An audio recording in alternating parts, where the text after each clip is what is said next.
बोलिए राम जी महाराज की। अवध में खुशियां मनने लगी क्योंकि महाराज चार चार लल्ला हुए। माता केकई के गर्भ से श्री भरतलाल जी महाराज का प्राकट्य हुआ। सुमित्रा नाम की जो महारानी थी उसने दो दो पुत्रों को जन्म दिया, लक्ष्मण लाल जी और शत्रुघ्न लाल जी।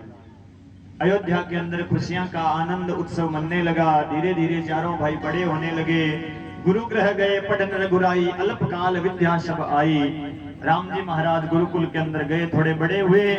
विश्वामित्र जी महाराज राम और लक्ष्मण जी को मांगने के लिए दशरथ जी के पास आए। दशरथ जी ने 1000 बार मना किया, लेकिन वशिष्ठ ऋषि के कहने से राम और लक्ष्मण जी को यज्ञ की रक्षा करने के लिए जंगल के अंदर भेज दिया। जंगल के अंदर एक ताड़का नाम की राक्षसी मिली, उस ताड़का का राम जी ने उद्धार किया। यज्ञ की रक्षा करने लगे। रावण ने 2 राक्षस भेजे जिनका नाम था मारीच और सुबाहु। भगवान राम ने अपने तीर से मारीच को एक बिना फल वाला एक ऐसा तीर चलाया जिससे 7 योजन का सागर पारा। 100 योजन दूर वो मारीच लंका में जाकर गिर गया, मरा नहीं, जिंदा छोड़ दिया राम जी ने मारीच को और सुबाहु का उद्धार किया। यज्ञ की रक्षा हुई। यज्ञ की रक्षा होते ही जनकपुरी से एक पत्रिका आई, जिस पत्रिका में एक धनुष यज्ञ हो रहा था, माता जानकी का स्वयंवर हो रहा था।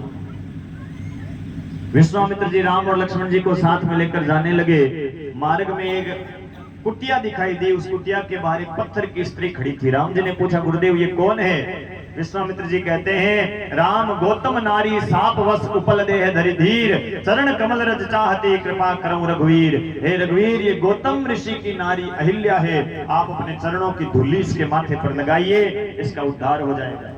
राम जी कहते हैं, ब्राह्मण की कन्या के माथे पर पैर कैसे लगा सकता हूं? राम जी ने पैर लगाया नहीं।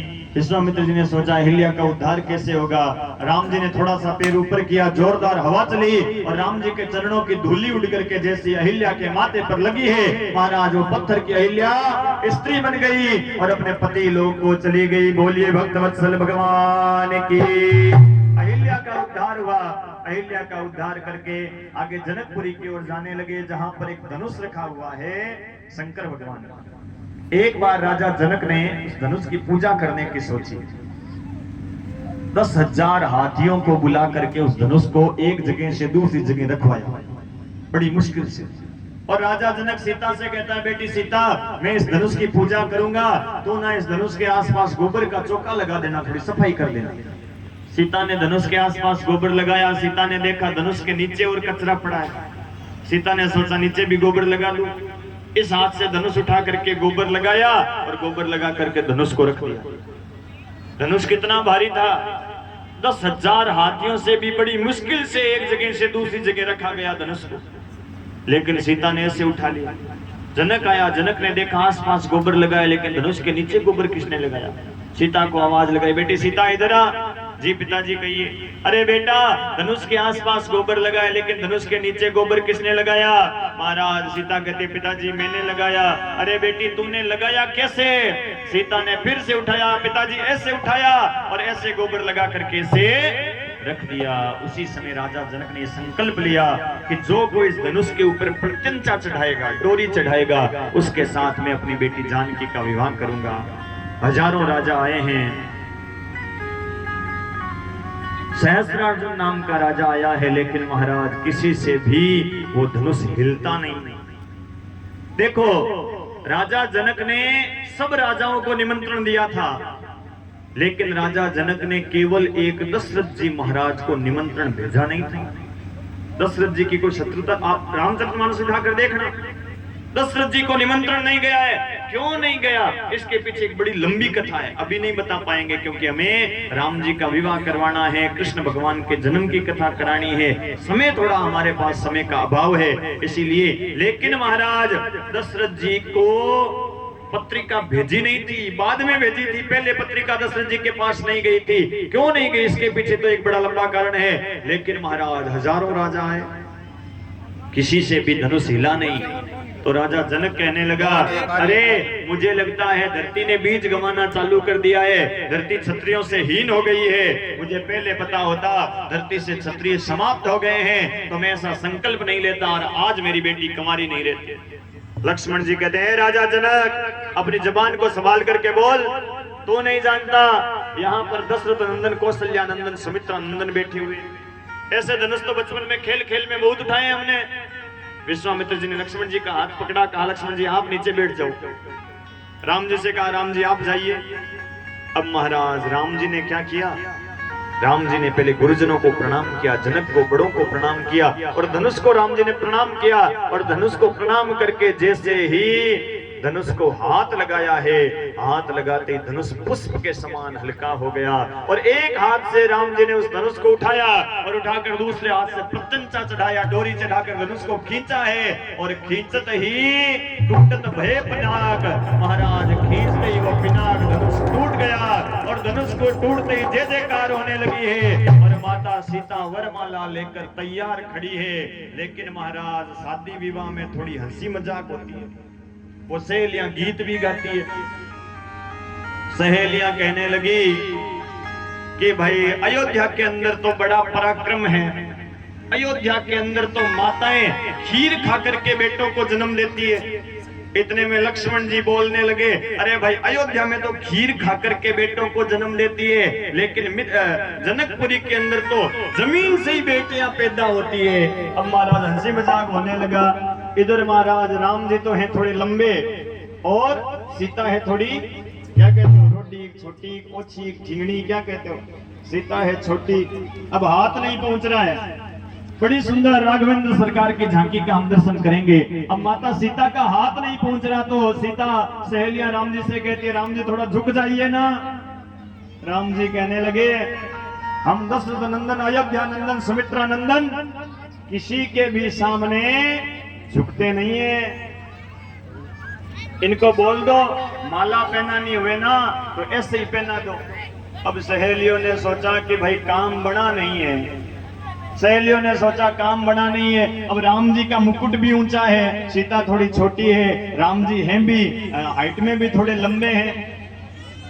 सहेलियों ने सोचा ऐसे काम नहीं बना तो सहेलियां विश्वामित्र जी के पास गई और विश्वामित्र जी के पास जाकर के सहेलियां कहने लगी, अब ये शादी विवाह तो हम साधु महात्मा क्या जाने, आप जानो और आपका काम जाने, हम तो राम जी को झुकने के लिए नहीं कहेंगे।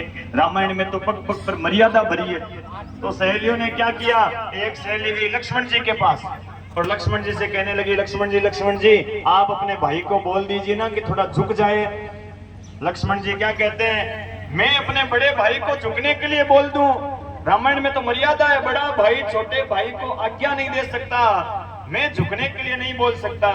तो सहेलियां भी बड़ी होशियार थी। एक सहेली ने लक्ष्मण जी को लालच दिया कि लक्ष्मण जी एक काम करो, आप हमारा काम बना दो, हम आपका काम बना देंगे। पीछे छोटी बहन उर्मिला तैयार खड़ी है, लगे हाथ आपका और ब्याह करवा देंगे। अब महाराज लक्ष्मण जी भी बड़े बुद्धिमान हैं। लक्ष्मण जी ने राम जी को झुकने का तो किया नहीं, और महाराज लक्ष्मण जी सीधे जाते ही राम जी के चरणों में गिर गए और कहने लगे, भैया राम आपने धनुष तोड़ा, प्रणाम करना भूल गए। इतने में सीता ने वरमाला पहना दी और सखियां गीत गाने लगी। किस प्रकार, आइए बड़े भाव से, अभी थोड़ी देर में राम जी वरमाला पहनाएंगे भजन के माध्यम से। सभी मंगल गीत गाते हुए राम जी के विवाह का आनंद लेते हुए हम सभी प्रार्थना करें, भाई राम जी के विवाह में जो शामिल हो जाता है उसके घर में माता सीता जैसी, जानकी जैसी बहू आ जाती है। आइए भाव के साथ में सभी राम जी के विवाह के अंदर शामिल हो। झुक जाओ मारा, झुक जाओ मारा दीन दयाल, झुक जाओ मारा सब समाज, झुक जाओ मारा दीन दयाल, झुक जाओ। सारे भाइयों का भाइयों के साथ स्वागत करते हुए झुक जाओ मारा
चतुर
बोले सियावर रामचंद्र भगवान की।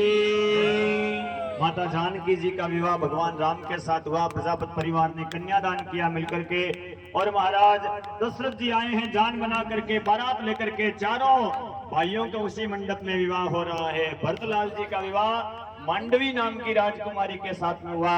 लक्ष्मण लाल जी का विवाह उर्मिला नाम की राजकुमारी के साथ हुआ, और शत्रुघ्न लाल जी का विवाह श्रुत कीर्ति नाम की राजकुमारी के साथ हुआ। चारों भाइयों का विवाह हुआ, सबने कन्यादान किया, और राम जी राघवेंद्र सरकार राम दरबार आशीर्वाद देने लगे पूरे परिवार को, और आशीर्वाद देकर के भगवान अपने धाम को चले गए। बोलिए राम जी महाराज की। अब महाराज बारात वापस अयोध्या नगरी के अंदर आई। अयोध्या के अंदर खुशियां मनने लगी, लेकिन महाराज ज्यादा खुशी को कभी कभी नजर लग जाती है।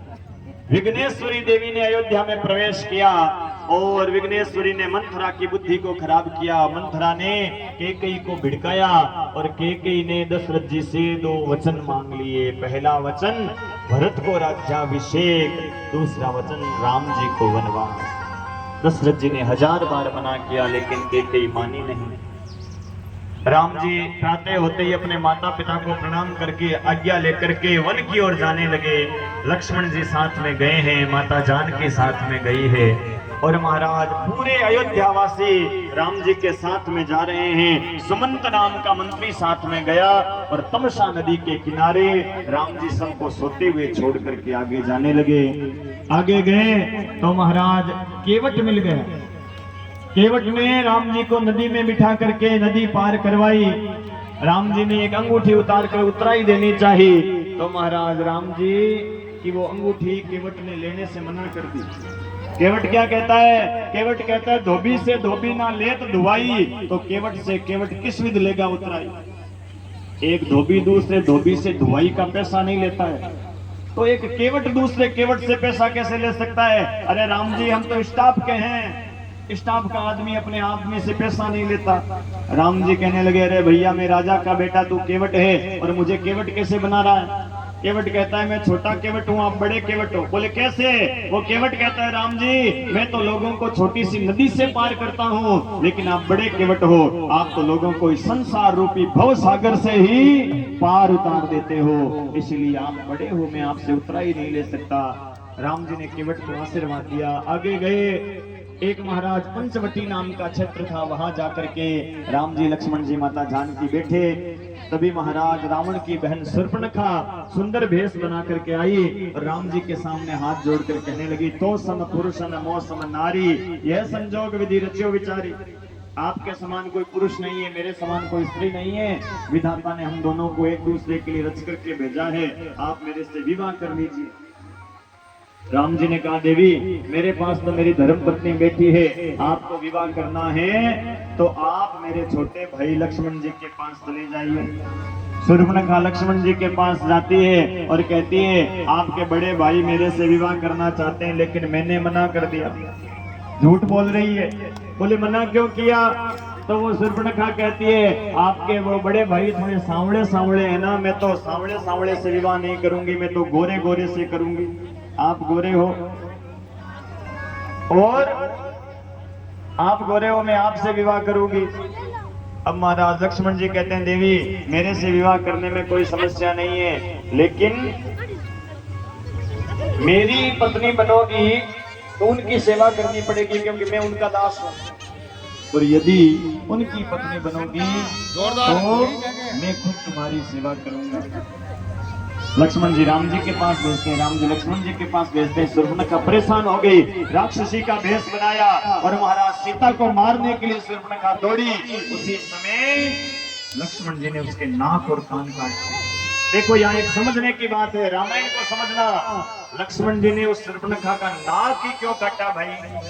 हाथ नहीं काटा था, गला नहीं काटा था, नाक ही क्यों काटा? क्योंकि नाक जो होता है वो समाज के अंदर प्रतिष्ठा की निशानी होती है, चरित्र की निशानी नाक होती है। जिसने अपना चरित्र गिरा दिया उसकी नाक कट जाती है। और लक्ष्मण जी नाक काट करके शूर्पणखा की लोगों को ये संदेश देना चाहते हैं कि जो जीवन के अंदर अपना चरित्र गिराता है उसकी समाज में एक ना एक दिन नाक जरूर कटती है। इसीलिए हमेशा चरित्र की रक्षा करनी चाहिए। शूर्पणखा रावण के पास गई, शिकायत करी और रावण अपने मामे मारीच को लेकर के सोने का हिरण बनाया और खुद साधु का भेष बना करके सीता का हरण करने के लिए गया। माता जानकी के कहने से राम जी उस हिरण के पीछे गए, हिरण को तीर चलाया। मरते समय वो हिरण हाँ लक्ष्मण कहने लगा। माता सीता के कहने से लक्ष्मण जी पीछे गए, पीछे से रावण आया साधु का भेष बना करके और महाराज माता जानकी का हरण करके ले गया। मार्ग में जटायु जी महाराज मिले, जटायु जी के साथ में युद्ध हुआ और रावण ने जटायु जी के पंख काट दिए। राम लक्ष्मण आए, माता जानकी मिली नहीं, हाँ सीते हाँ सीते हाँ सीते कहते हुए जंगलों के अंदर ढूंढने लगे। हनुमान जी महाराज आए और हनुमान जी महाराज की कृपा से सुग्रीव के साथ राम जी की मित्रता हुई। सुग्रीव के कहने से भगवान राम ने पेड़ के पीछे छिप करके बाली को एक तीर मारा, बाली का उद्धार किया और महाराज सुग्रीव की सेना चारों दिशाओं के अंदर सीता माता की खोज कर रही है। लेकिन दक्षिण दिशा में कौन जाए, दक्षिण दिशा में समुद्र पार कौन करे? किसी से भी दक्षिण दिशा में जाना संभव नहीं था। हनुमान जी महाराज अपनी शक्तियां भूले हुए थे। जामवंत जी ने हनुमान जी को अपनी शक्तियों की याद दिलाई और राम नाम की मुद्रिका लेकर के हनुमान जी महाराज लंका नगरी के अंदर गए हैं और माता सीता की खोज करी। माता सीता को राम नाम की मुद्रिका दिखाई, उनसे चूड़ामणि ली और चूड़ामणि लेकर के हनुमान जी ने पूरी लंका के अंदर आग लगाई। 2 जगहों को हनुमान जी ने छोड़ दिया था। कौन सी 2 जगह थी? एक तो अशोक वाटिका जहां पर माता सीता बैठी थी और एक जगह और थी जिस जगह को हनुमान जी महाराज ने जलाया नहीं था। कौन सी जगह थी? विभीषण जी का घर। हाँ भाई, विभीषण जी का घर को जलाया नहीं। क्यों? हनुमान जी तो ऊपर से जा रहे थे, उनको पता कैसे चला कि भाई ये विभीषण जी का घर है? तुलसीदास जी महाराज ने श्री सुंदरकांड के अंदर स्पष्ट रूप से लिखा है कि नव तुलसी का वृंद तहां देखे हर्ष कपिराय। विभीषण जी के घर के आगे तुलसी का पौधा लगा हुआ था और महाराज जिसके घर के आगे तुलसी का पौधा लगा हुआ हो उसके घर की निशानी है। भक्त भी समझ जाते हैं ये कोई परमात्मा के भगत का घर है। प्रत्येक हिंदू को, सनातनी को अपने घर के आगे तुलसी का पौधा जरूर लगाना चाहिए। वो निशानी होती है भक्तों के घर की। तुलसी का पौधा लगा हुआ हो, भगवान का नाम हो घर के आगे, गौ माता की सेवा हो। अब महाराज भगवान राम जी की कृपा से हनुमान जी चूड़ामणि लेकर के वापस आए। नल और नील नाम के 2 बंदरों को साथ में लिया और समुद्र के ऊपर पुल बनने लगा। बंदर बड़े बड़े पत्थर लेते हैं और महाराज राम का नाम लिख करके समुद्र के ऊपर पत्थर फेंकते हैं तो वो पत्थर तरने लग जाते हैं। राम जी ने सोचा कि भाई ये बंदर मेरा नाम लिख करके पत्थर समुद्र में फेंकते हैं और मेरे नाम का भी पत्थर यदि समुद्र में तिर रहा है, मैं खुद अपने हाथों से पत्थर फेंकूंगा, देखता हूं पत्थर तिरता है कि नहीं तिरता। लेकिन राम जी ने सोचा यदि पत्थर डूब गया ना तो संसार में मेरी हंसी हो जाएगी। तो राम जी महाराज एक पेड़ के पीछे छिप गए और पेड़ के पीछे छिप करके एक बड़ा सा पत्थर लिया, उस पत्थर को समुद्र में फेंका। फेंकते ही महाराज पत्थर भारी था, पत्थर डूब गया। राम जी ने सोचा ये क्या हुआ, ये बंदर मेरा नाम लिखकर पत्थर फेंकते हैं वो भी तिरने लगता है और मैंने खुद अपने हाथों से लेकर के पत्थर फेंक दिया, वो भी डूब कैसे गया। राम जी उदास हो गए, उदास होकर आने लगे। सामने हनुमान जी मिल गए, हनुमान जी को हंसी आने लगी। राम जी कहते हैं हनुमान हंस क्यों रहा है?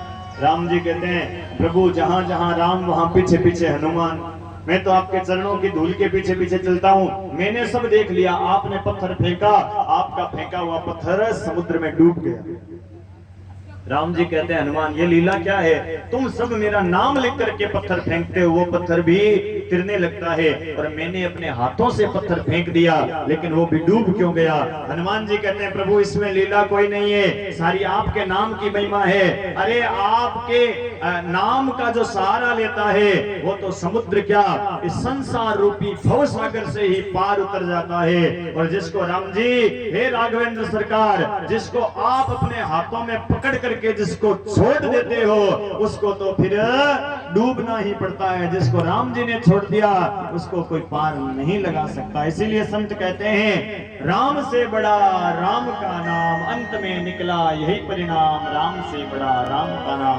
कितने कितने संत हुए संसार में जो केवल राम के नाम के सहारे से इस संसार रूपी भव सागर से पार उतर गए। और क्या कहते हैं संत भगवान, आइए भाव के साथ।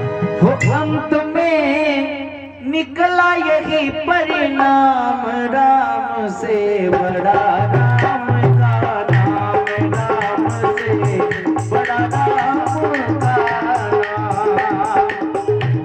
अंत में निकला यही परिणाम, अंत में निकला यही परिणाम, राम से बड़ा राम का नाम, राम से बड़ा राम का नाम।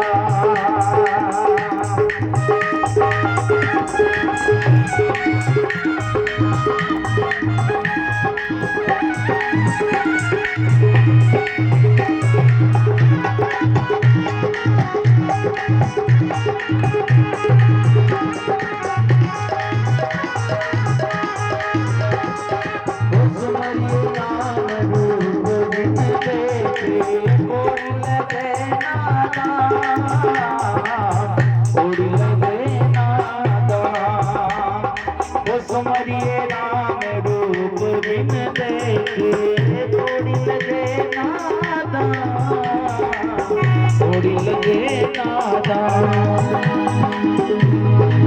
राम के बाटे बन आएंगे, राम के बाटे बन आएंगे, आखिरी दिन राम से बड़ा राम का नाम, राम से बड़ा राम का नाम।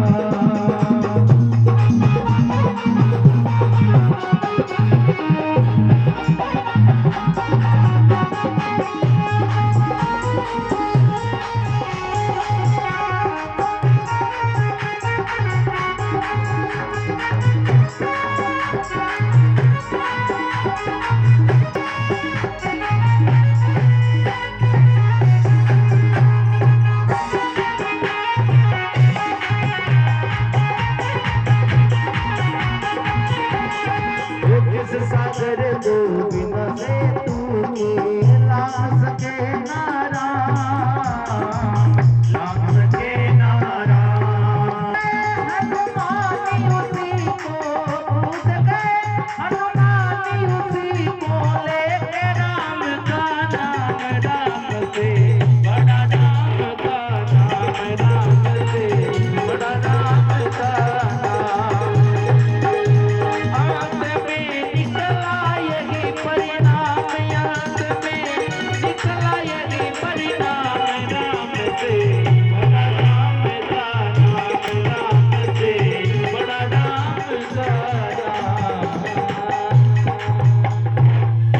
बोलिए भक्तवत्सल भगवान की।